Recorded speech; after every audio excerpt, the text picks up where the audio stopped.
essaawa eno ekiri mu Kampala kumanya ani yaani era ani musobya ani mutuufu.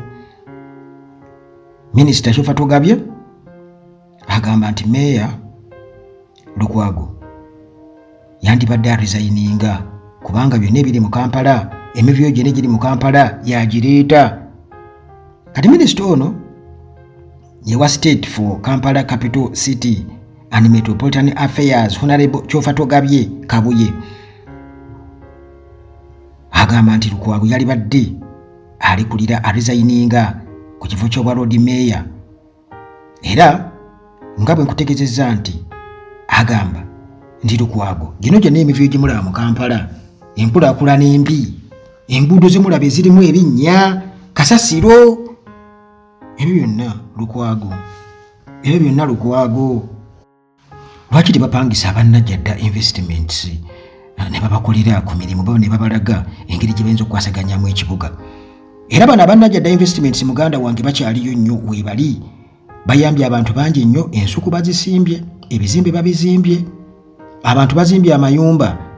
Buli muntu azimbye ennyumba okusinziira ku levo ye, ne bw'oba oyagala kuzimba rooms 2 bajja kuzizimba. Mukole projects ku ttaka lyammwe lye mulina eyo mu byalo, lireme kubeera nga litwalibwa abampembe. Kubira omukulu Kizza Shafik Namba weeziri awo kuliko Najjadda Investments.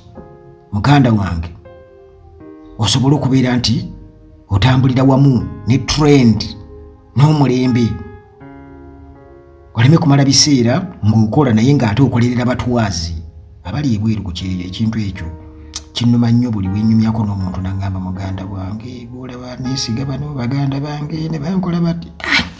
Bannange bwe kyobamanya nti abantu e Kampala tebamanyi muzira ngeri gye kunnyogogamu, tebamanyi nti omuntu ayinza okukola n'alemererwa n'okufuna obudde, ajula kulemerwa kufuna budde busenyala bunaaba mu maaso.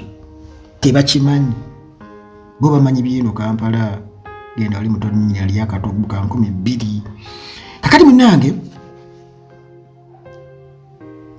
minisita yalaze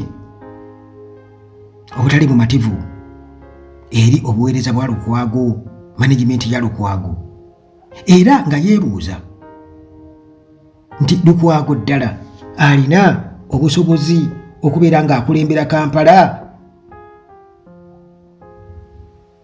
n'afunamu oba abantu ne bafunamu mu buweereza bwe, mu bukulembeze bwe.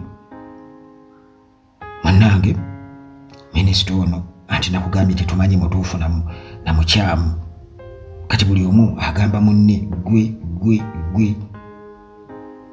Ne Lukwago abadde ng'ajja agamba nti bano bamusimbira amakuuli mu buli kimu, era nga twebuuza nti n'enguudo embi eziri mu Kampala ebinnya byonna Lukwago, kubanga John Museveni yagamba nti mwalonda abantu betutakkaanya nabo, naye government policy eba government policy, kibuga kya ggwanga si kya Lukwago. Kakati ono atugamba nti Lukwago mu butuufu yalibadde asooka, yalibadde omuntu asooka ku lukalala lwabo abalekulira, era alekulire ku bwa Lord Mayor Kyufa Togabye, nga tutegeeza nti era yeewuunya nnyo Lukwago jajja amaanyi n'obuvumu okutambula ng'omutwe gwe guli waggulu, nga taliimu yadde n'okwekengera ku bigenda mu maaso, ku mivuyo egigenda mu maaso mu Kampala. Era nti Lukwago yalibadde asiima nnyo, ng'asiima nnyo Kyufa Togabye ne gurupu ye olw'okuba nti bano bamuyambye nnyo okusobola okubeera nga bakuma ekifaananyi kye, newankubadde nga muntu mubi nga Lukwago okusinziira ku minisita Kyufa Togabye. Kati bino byonna jjukira bizze oluvannyuma lwa General Museveni okubeera nga yazze n'agoba officials mu KCCA, ekyaviiriddeko nalabye abalongoosa ekibuga bonna nga basanyuse olw'okugoba kwa Kisaka ne banne bali abalala, ndowooza nga bagamba ensonga y'emisaala n'ebirala byonna egenda kubeera okke, kubanga jjukira nabo bano babadde nga bajja beemulugunya ku nkwasaganya y'emirimu mu KCCA. Mujjukire nga babanja ssente zaabwe, simanyi babanja ssente meka alias n'ebirala. Kakati munnange ebyo byonna babiteeka ku Lukwago, byonna okusinziira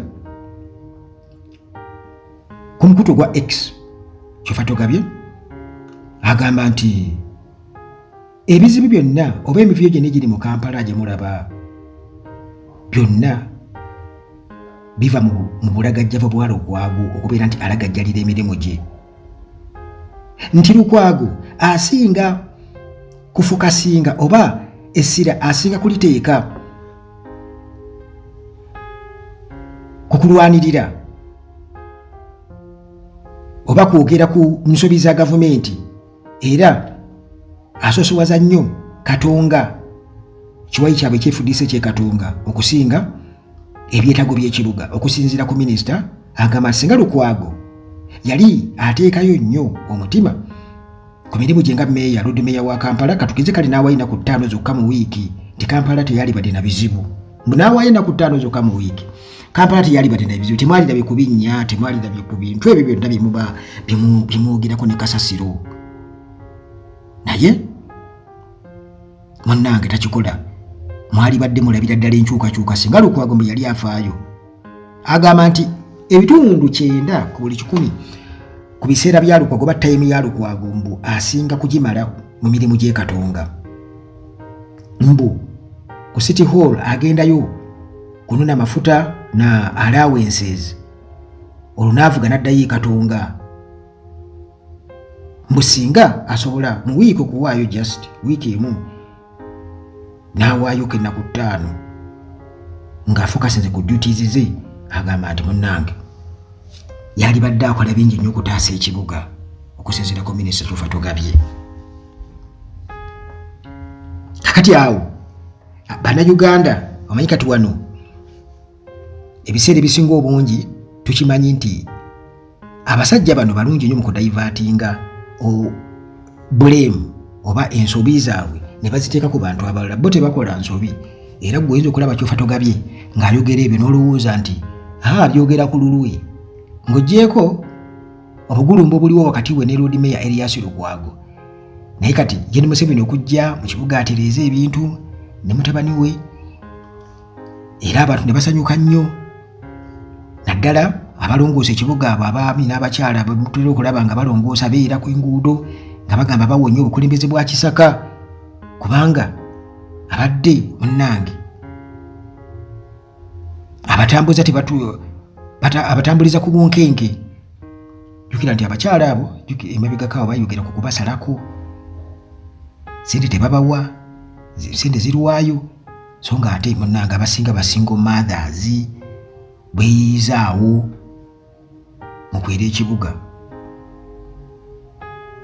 Kati bo ne basanyuka, era obuwanguzi obwo tebulina kubeera nga budda ku sayidi oba ya opposition oba Lukwago oba n'omulala, so nga ate Lukwago abadde nga ajja ayogera era nga yeemulugunya, kubanga singa Lukwago balina obuyinza bungi nnyo mu Kampala, omuntu ajja okwebuuza lwaki ate abaddenga n'okusika omuguwa okuviira ddala ku Jennifer Musisi, mujjukira bulungi nnyo Dorothy Kisaka, era babadde basika omuguwa bwe batyo. Bakyofatogabye bonna babeera basika omuguwa ne ofisi ya road meeya. Omuntu ajja okwebuuza nti ate ekyo kiva ku ki? Obuyinza Lukwago bw'alina nti bw'amaanyi nnyo nti asobola okulagira minisita wa Kampala KCCA n'ebirala byonna Dorothy Kisaka bonna n'abalagira nga bwe bali awo. Ye bwe tuba tuzimba enguudo mu Kampala sente zirina kuvaawa, kubanga nga bwe nabategeezezzaako era nga bwe mwalaba ti Muhoozi ye yajja, era nga bo batukakasa nti emirimu gyonna gigenda kuba giweebwa UPDF. Lwaki? Ebyo byonna birina okubeera nga bitunulwamu, kubanga nsuubira okuba nga waliwo akatambaala akatusibwa ku maaso